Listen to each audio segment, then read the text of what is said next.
Porquê é que achas, José Manuel, que faz sentido refletirmos sobre a sociedade da neve? Olha, acho que faz sentido refletir porque, no fundo, é uma reflexão sobre, por um lado, os limites humanos, até onde é que nós conseguimos resistir. Estamos a falar de um caso, enfim, que foi considerado até o milagre dos Andes, e depois sobre aquilo que, em situações de limite, grupos de seres humanos são ou não são capazes de fazer. E estas questões parecem às vezes muito simples, mas não são, porque nós temos muitos exemplos de situações complexas, onde é preciso tomar decisões que em condições normais nem sequer nos imaginamos a tomar. Aquilo que se discute mais relativamente ao que se passou naquele glaciar dos Andes, a quase 4.000 metros de altitude, há mais de 50 anos, foi na altura muito debatido. Eu lembro-me de ver as notícias, eu tinha na altura 15 anos, lembro-me que se ter falado muito do problema do canibalismo. Portanto, basicamente, o que aconteceu é que, entre as muitas coisas que aquele grupo de jovens miúdos, quer dizer, não eram bem miúdos, eram estudantes universitários, portanto, atletas de rugby, mas de um colégio privado uruguaio, entre as muitas coisas que eles tiveram que fazer para sobreviver, eles acabaram por optar por se alimentar dos cadáveres. Sim. Porque a maioria das pessoas morreram, não é? Aquilo eram 47 passageiros, no final sobreviveram 16. Não morreram todos logo ao princípio, no choque houve alguns que morreram dos ferimentos a seguir, houve outros que morreram na sequência de avalanches, portanto foi um processo porventura ainda mais complexo, porque foi havendo choques sucessivos para aquele grupo. Bem, esta questão, olha, a questão do canibalismo, aliás, hoje também faz anos, por causa de outra razão, não é? Há outro filme que, enfim, eu admito que a Sociedade das Nações nem toda a gente tenha visto ainda. O filme está... A Sociedade da Neve. A Sociedade da Neve, perdão, a Sociedade da Neve. Ela está no Netflix há um mês, pouco mais de um mês, mas há outro filme que quase toda a gente já viu e que estreou, faz hoje, Dia dos Namorados, precisamente 33 anos. Fala de Aníbal, Aníbal o Canibal. Portanto, o filme com a Jodie Foster e o Anthony Hopkins, que é um dos filmes, daqueles que estou sempre a recordar de cenas desse filme. É um filme incrível. É incrível, é. Mas aí a história é muito diferente. Estamos a falar, quer dizer, aquilo é apenas um detalhe na figura do serial killer, portanto, do assassino em série. Bem, voltando à nossa história, de facto, este problema do canibalismo está muito presente na cultura, nas nossas culturas, e isso acontece, quer dizer, podemos dizer que, infelizmente, com frequência, somos confrontados com casos destes. Não é um problema que vem muito de trás. Há várias passagens da Bíblia em que a possibilidade de comer carne humana e até de comer carne humana dos filhos ou dos parentes é considerado uma das coisas mais horríveis que podem acontecer. Portanto, há aqui um bloqueio moral, se quisermos, mas nós sabemos que houve muitas situações em que o desespero levou pessoas a seguirem este caminho. Os casos, talvez por vezes mais discutidos, até como sinónimo de horror absoluto, tiveram a ver com fomes imensas, não é? Portanto, muitas pessoas se referem, por exemplo, até porque falámos disso várias vezes aqui, por causa do Holodomor, da fome na Ucrânia, quando foi a coletivização, no tempo de Stalin, e há muitos testemunhos sobre isso, não é? Fotografias. Há fotografias, e há sobretudo uma reportagem que na altura foi muito desvalorizada, de um jornalista britânico chamado Gareth Jones, o correspondente do New York Times tentou desacreditá-lo, porque ele foi à Ucrânia, coisa que a maior parte dos outros jornalistas na altura sediados em Moscou não faziam, e viu isso lá. Há também um filme sobre Gareth Jones, que acabou morto em circunstâncias estranhas na Mongólia. Há também, enfim, nesse caso é indiscutível, década de 30, Depois temos outra situação que também fala-se menos, mas também é muito conhecida, que é a fome da Irlanda, no século XIX, a doença da batata. Foi uma situação em que morreu uma parte significativa da população, outra emigrou para os Estados Unidos, boa parte da comunidade de origem irlandesa dos Estados Unidos vem da fuga à fome desses. A grande vaga migratória. Era muito comum, ou mais comum do que se admite, na China, e na grande fome do grande salto em frente, portanto também que morreram dezenas de milhões de pessoas. Há muitos relatos de canibalismo. A fome na China é uma coisa que faz... Há muitos hábitos culturais na China que têm a ver com uma fome que é milenar, que sempre acompanhou aquelas pessoas, por um lado. Aquela nossa ideia de que eles comem tudo o que mostra as costas ao sol, como eu costumo dizer, portanto, ratos, escaravelhos, formigas, abelhas, tudo, literalmente tudo, tem muito a ver com essas fomes milenares, mas, portanto, em alguns momentos mais críticos, como foi esse, não foi há tantos anos como isso, foi há 60 anos, grande salto em frente, Mao Tse-tung. Houve também casos de canibalismo, naturalmente não registados e omitidos pelo Partido Comunista. Agora, isto são situações de fome, e nós admitamos que isso terá acontecido em muitas outras situações. Há outras situações.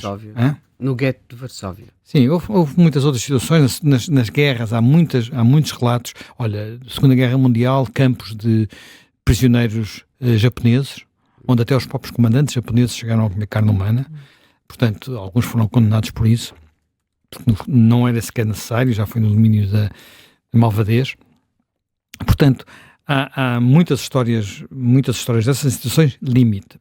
Há, no entanto, outros casos em que estão esta experiência, ou esta experiência de limite, está associada a desespero, salvação, aflição máxima. Por exemplo, um caso em que houve também canibalismo e que ficou celebrizado por causa de um quadro famoso é o caso da jangada do Medusa, que há um quadro de Jericó, em França, que é um quadro famoso, portanto é um dos quadros mais conhecidos desse período artístico. Aliás, é considerado mesmo assim um expoente de pintura da época, da pintura romântica. Portanto, ele ainda não era um pintor muito conhecido e usou esse quadro também para isso, mas não interessa. A situação foi uma situação que causou imenso escândalo em França, o que aconteceu aos náufragos do Medusa, e depois como é que eles, apesar de tudo, sobreviveram numa jangada. Agora, havia digamos, um hábito, um costume, quer dizer, as situações em que mais vezes, ou porventura com mais frequência, não é frequente um avião cair nas montanhas e não morrerem todos. Quando isso acontece, geralmente morrem todos. Portanto, aquela situação dos Andes é de facto uma situação muito limite, mas é muito frequente haver náufragos que ficam em situações de estar à deriva durante dias, semanas, meses, anos. Há um caso de um pescador salvadorenho que esteve 400 e tal dias à deriva. Depois ele, quando começou a deriva, ia com outro pescador e depois o outro pescador morreu. Ele diz que atirou o corpo à água. A família dos outros pescadores dizem que não, que ele também se alimentou dos restos. Enfim, é uma história que nunca foi completamente esclarecida. Quer dizer, ele diz que não aconteceu nada disso, que sempre conseguiu encontrar alimento. Peixe.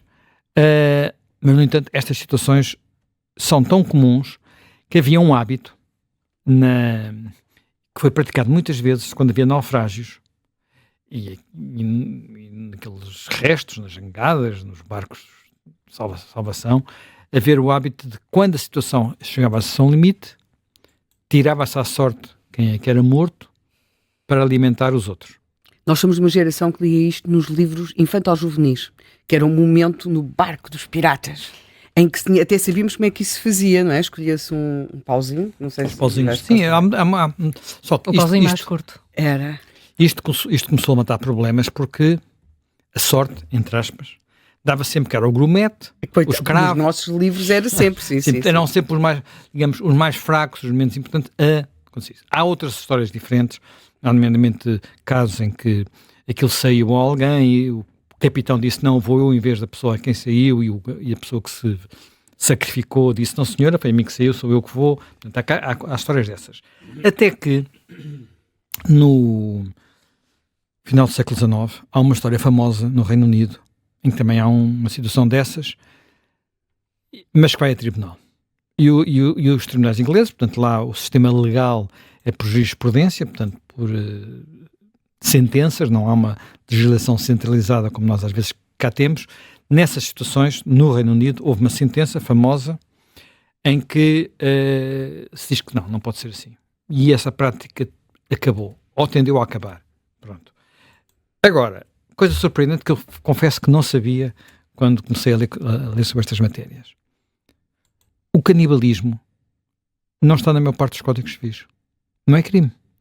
Em Portugal, o nosso Código Penal, Código Penal, o nosso Código Penal não prevê o crime de canibalismo. Portanto, o que é que se passa? Passa-se que não há circunstâncias em que eu possa comer carne humana sem cometer outro crime. Em condições normais, não é? Portanto, isto é, se eu matar alguém porque tenho isso, e de vez em quando há casos desses, crimes, não é? Mas estou a ser condenado pelo crime de homicídio. E não por canibalismo. Se eu profanar um cadáver, estou a ser condenado por profanação de cadáver. Se eu fizer isso e não der a sepultura digna, estou a ser condenado por não dar a sepultura digna. E isto parece que, enfim, por exemplo, nos Estados Unidos, só um Estado, que é Idaho, é que prevê o crime concreto de canibalismo. O que não quer dizer que não seja um interdito moral quase inultrapassável. Porque as sociedades humanas, além dos crimes, têm o tabu. Por exemplo, para nós o incesto é mesmo tabu, não é? Mas não é criminalizado. Mas nesse caso não foi sempre, não é? E, portanto, nós podemos ter adultos, irmãos, ou pais e filhos, não é? Desde que sejam adultos. Para nós é um acto repugnante, mas vimos um casal de irmãos, penso que era na Alemanha, que exatamente, assumindo que viviam conjugalmente e tinham tido filhos e pretendiam ver legalizada a sua união, não é? Argumentando aquelas coisas do costume que se amavam e que não sei quanto e tudo isso.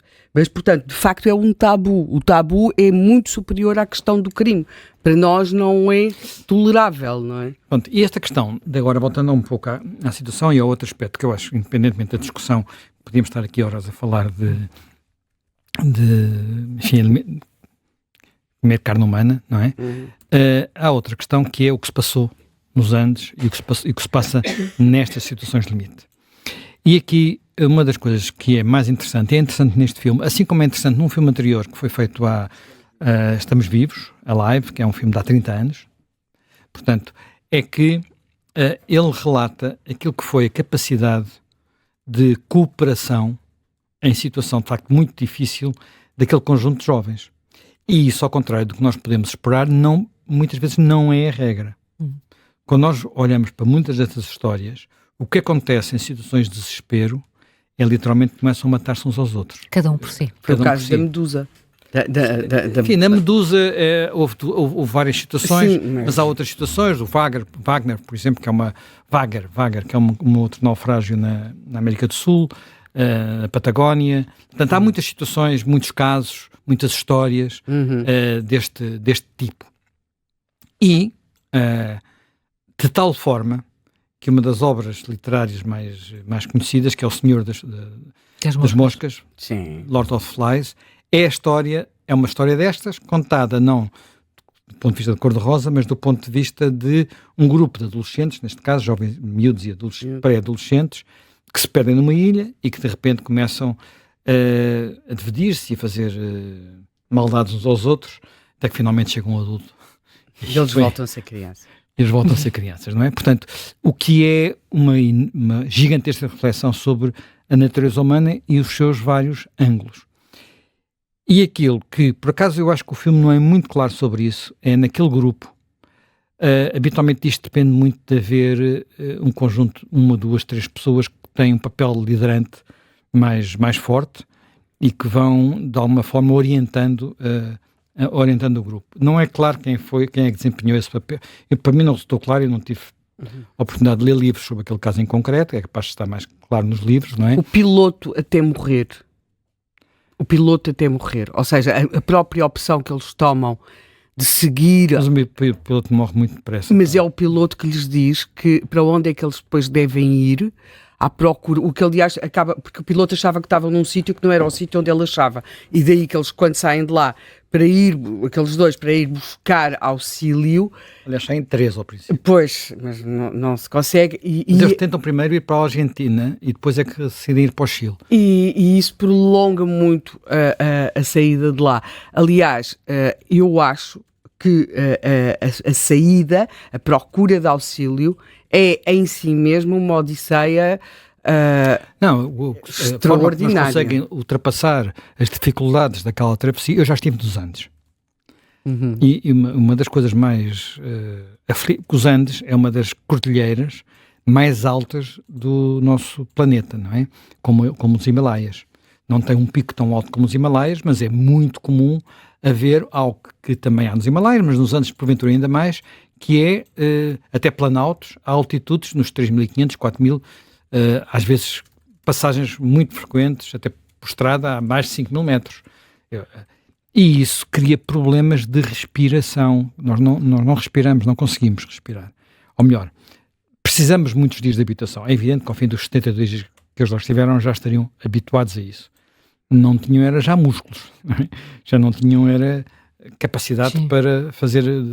Eles falam em ter perdido coisas como 30, 40 quilos, sim, alguns deles, naquele processo. E nota, é importante dizer que eles tinham uma boa massa muscular, porque além de serem novos, eles eram jogadores de rugby, não é? Portanto, eles eram bastante encorpados, coisa que também acho que não terá sido indiferente. Mas aquilo que é muito interessante aí, independentemente de ver como eles vão sempre cooperando, e é necessário sempre imensa cooperação para conseguir aquele sucesso, em muitos momentos diferentes, no momento em que eles vão tentar descobrir a cauda do avião para recuperar um rádio, no momento em que eles tentam, há avalanche, e a avalanche submerge, portanto o avião fica totalmente debaixo de neve, ou melhor, o que restava do avião, o que restava da carlinga, eles voltam a escavar e a tirar a neve toda dali, a forma como vão, apesar de tudo, tentando apoiar aqueles que estão doentes, que eles fazem camas especiais e coisas desse género.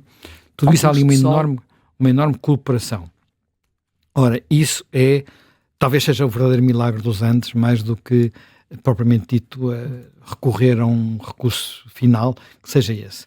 E desse ponto de vista, há uma coisa que eu ouvi eles entretanto, alguns deles transformaram-se em coaches motivacionais, o que é completamente compreensível, e há uma coisa que um deles disse numa das palestras que eu estive a ouvir, que achei muito interessante, porque é mesmo isso. Eu já nunca tive em situações daquelas, mas já passei por algumas aflições.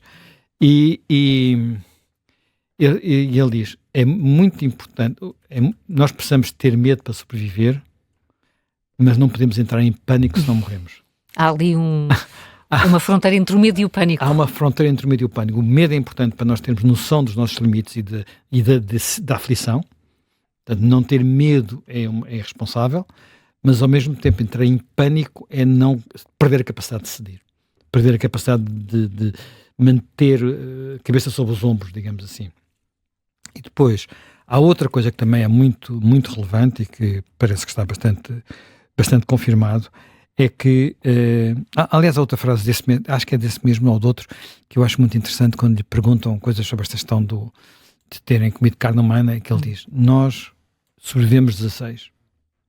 E hoje já somos mais de 100. Porque tiveram filhos e netos. E, portanto, como se tivesse valido a pena. Valeu a pena. Valeu a pena. Conseguimos sobreviver e valeu a pena. Portanto, estamos cá, somos mais. Se tivéssemos morrido todos, não haveria estas 100 pessoas. O que é uma frase interessante, até porque eles estavam num colégio católico. Aliás, eles são quase tudo classe alta, aliás, muito alta. Um deles era filho de um banqueiro. Tinham uma educação religiosa e isso nota-se também. Há vários momentos no filme em que eles estão a beijar medalhas. Aliás, devo dizer uma coisa que achei piada, porque eu não sei se hoje se faz, mas andar com medalhas ao peito, rapazes, era uma coisa comum. Eu, quando era miúdo, também trazia umas medalhinhas penduradas. Mas não só sei nem só rapazes, não sei. Raparigas também. Raparigas também. Sim, há raparigas, mas são namoradas. Eu penso que o colégio era só de rapazes. Sim. Havia mais raparigas, mas são raparigas namoradas. também usavam umas coisas. Também se usava rapazes e raparigas. Quer dizer, hoje as raparigas é comum trazerem. Os rapazes é que eu não sei. Não tenho já ideia. Eu diria que não.